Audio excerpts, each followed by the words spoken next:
Fala pessoal, mais uma aula, Saúde Coletiva, 25 de maio de 2020.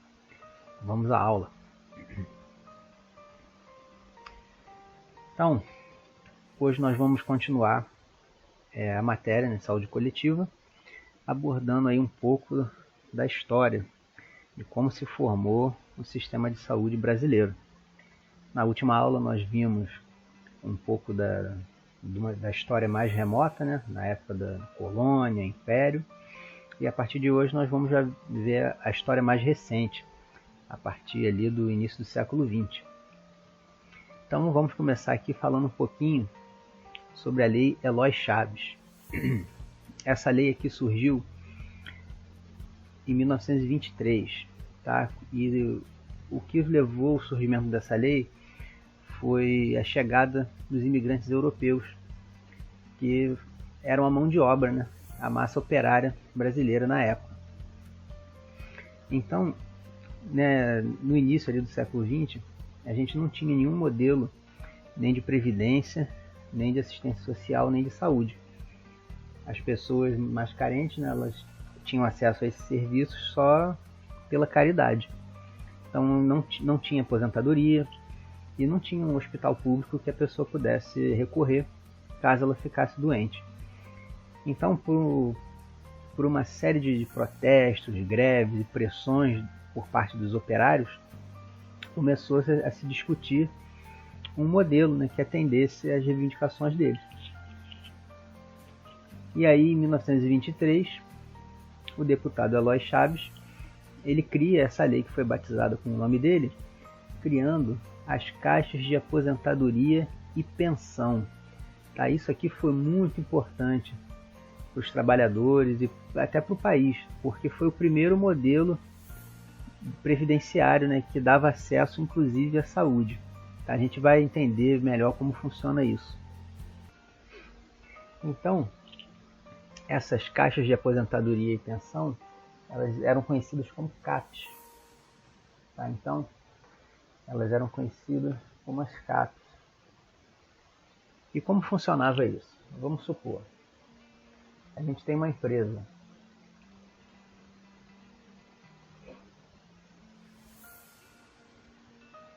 E essa empresa, com todos os seus funcionários, ela vai criar a sua própria CAP. Vamos colocar aqui como exemplo que essa empresa fosse o nosso colégio. Então, se a gente estivesse lá em 1923, o colégio onde vocês estudam e eu trabalho, ele teria sua própria caixa de aposentadoria e pensão. Então, os funcionários que trabalham ali, todo mês iam descontar uma parcela do salário e com esse dinheiro a CAP ia administrar esses recursos. Não ia ter nenhuma influência do governo, tá? Ia ser somente a empresa que ia administrar esse dinheiro. Então, com o dinheiro dos funcionários, a empresa ia fornecer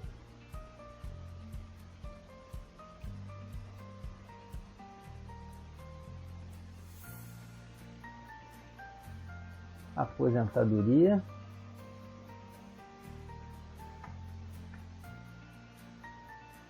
e pensões para os dependentes. Então, esse funcionário iria contribuir ao longo de uma vida de trabalho para em um determinado tempo, né, ele se aposentar. E a partir dali ele receberia sua aposentadoria ou, em caso de morte, os dependentes receberiam as pensões. E as CAPs das empresas, elas também forneciam assistência médica. Então, se a empresa onde você trabalhasse tivesse uma CAP e você contribuísse com ela, você ia ter direito à previdência e ia ter direito à saúde também. Só que para ter acesso a isso, você teria que trabalhar, e além de trabalhar, a empresa onde você trabalhasse tinha que criar essa estrutura. Tá? Então não era todo mundo que tinha acesso. Era, na verdade, só quem trabalhava e quem trabalhava nas empresas que possuíam as CAPs. Então a isso aqui, a gente dá um nome, aqui sim, ó, foi o primeiro modelo de assistência à saúde. E a esse modelo aqui a gente dá um nome de modelo previdenciário. Por que modelo previdenciário?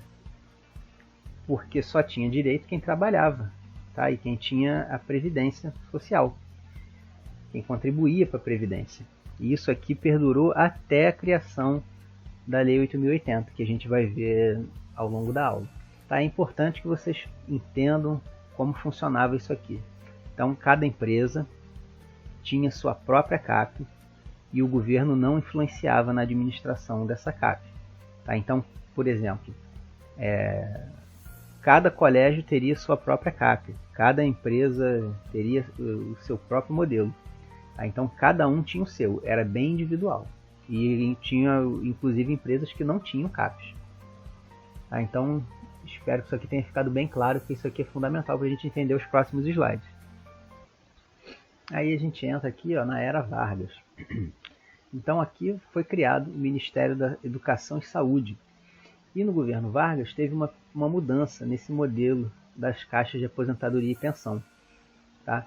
Elas foram substituídas pelo Instituto de Aposentadoria e Pensões, os IAPs. E eles tinham basicamente a mesma função das CAPs, só que tinham uma diferença. Lembra que eu expliquei que cada empresa tinha sua própria CAP? Então, vamos botar aqui, essa empresa A, ela tinha sua própria CAP. Aí eu tenho a empresa B,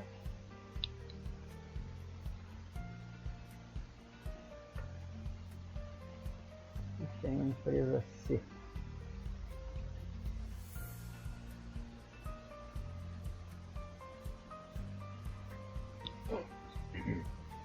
Então, o que mudou aqui? Vamos supor que todas essas empresas aqui, elas sejam do mesmo setor. Vamos colocar, usando o exemplo anterior, como se fossem colégios. Isso aqui é cada um colégio diferente. Uma empresa do ramo educacional. Então, com as CAPs, cada uma teria sua própria CAP. Ia ter a CAP da empresa A, a CAP da empresa B e a CAP da empresa C. Com os IAPs, isso mudou. Então, quem começou a controlar a administração dos IAPs foram os sindicatos. Então, não teria mais cada uma a sua CAP. E sim, agora os IAPs, né, iam ser controlados pelos sindicatos. Então ia ter um IAP só. Deixa eu colocar aqui.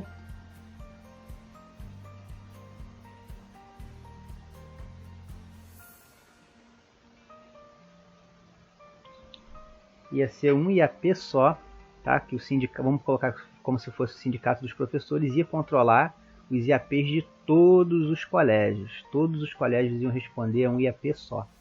Então, cada sindicato de cada categoria ia controlar o seu IAP.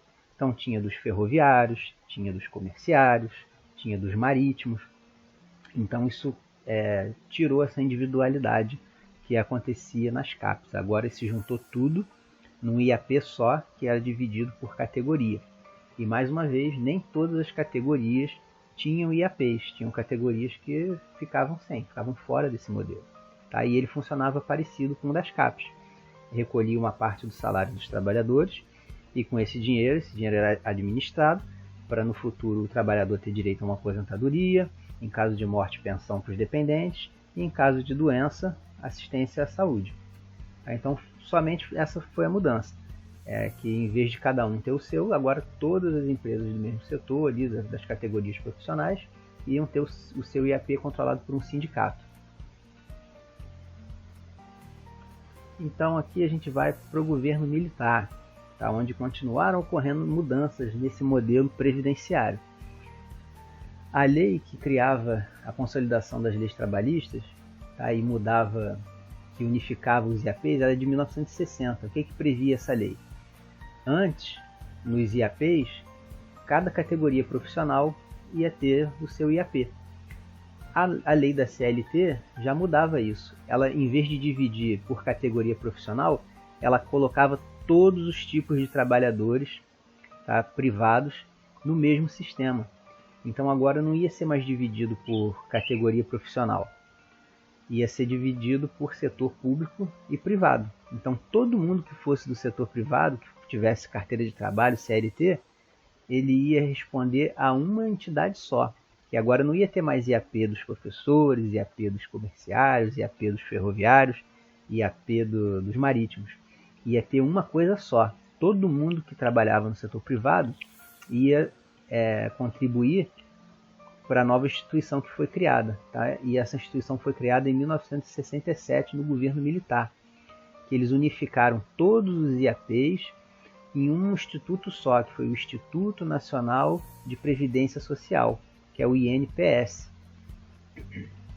E também criaram o Instituto Nacional de Assistência Médica da Previdência Social.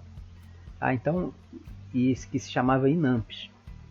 Então aqui foi dividido já. Uma instituição era responsável somente pela Previdência e a outra era responsável pela assistência médica desses trabalhadores que contribuíam para a Previdência. E aqui o controle dessas instituições ela não era mais feita pelas empresas e nem pelos sindicatos. Ela era feita agora sim pelo governo. Tá? Então o governo recolhia o dinheiro e administrava.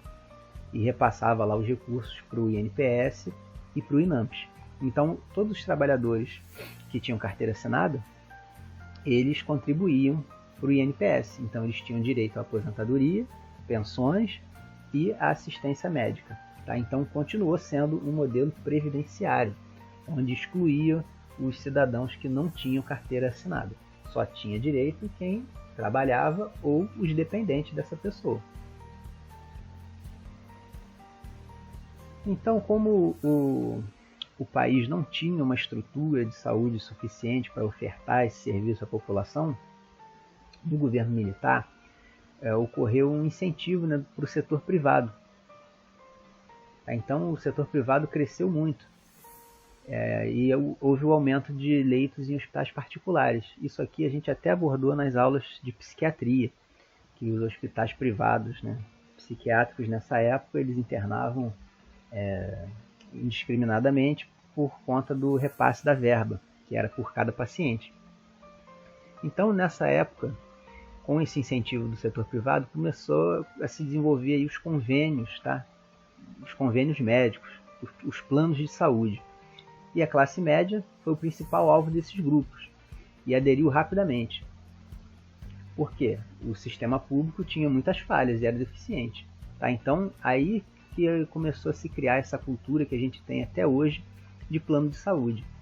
Você aí que é estudante, né, tá me ouvindo, provavelmente, dependendo da situação dos seus pais, você tem um plano de saúde. Ou você é dependente dele, do plano dele do trabalho, ou ele contratou um plano privado, porque depender do SUS é muito complicado. Tá? A maioria das famílias aí de classe média que tem condições, elas acabam aderindo a algum tipo de plano de saúde. Tudo isso que eu falei, né, que eu estou explicando nessa aula, eu deixei já o link desse vídeo aqui lá no chat. Eu recomendo que vocês assistam, porque esse filme aqui, esse documentário, ele conta toda essa história com muito mais detalhes e é legal vocês assistirem pelo menos até o minuto 50, tá? Que ele conta passo a passo aqui tudo isso que eu falei, ele explica muito bem, com muitos detalhes. E acho interessante aí para complementar a aula. Vai deixar isso tudo muito mais claro na mente de vocês. Eu recomendo que vocês assistam. Então, voltando aqui aos slides, o vídeo já vai dar 15 minutos. Eu continuo explicando no próximo vídeo. Tá? Aqui a gente tem a 8ª Conferência Nacional de Saúde. Isso aqui foi um marco, tá, para a criação do SUS, porque até então não existia sistema público. A partir daqui, começaram as discussões sobre um sistema que seria público, um financiamento a partir dos impostos do governo, tá, com acesso para toda a população. Então, a 8ª conferência a gente vai ver, vou falar dela no próximo vídeo, e a gente vai ficando por aqui. A próxima parte da aula eu posto daqui a pouquinho. Um abraço!